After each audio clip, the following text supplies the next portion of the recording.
আজকে রান্নাবান্নাগুলো তোমাদের সাথে শেয়ার করছি। এখানে আছে গরম ভাত, এই যে গরম ভাত করেছি।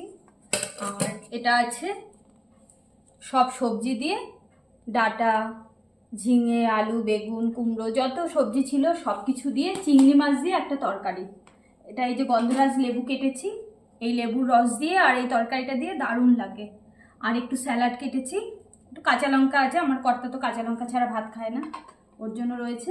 আর যেটা স্পেশাল জিনিস সেটা রয়েছে এই দেখো, পাবদা মাছের ঝোল। এই বাটিটা, এই থালাটার মধ্যে যেটা রয়েছে সেটা আমরা এখনকার জন্য নিয়েছি, আর এটাই তুলে রেখেছি রাতের জন্য।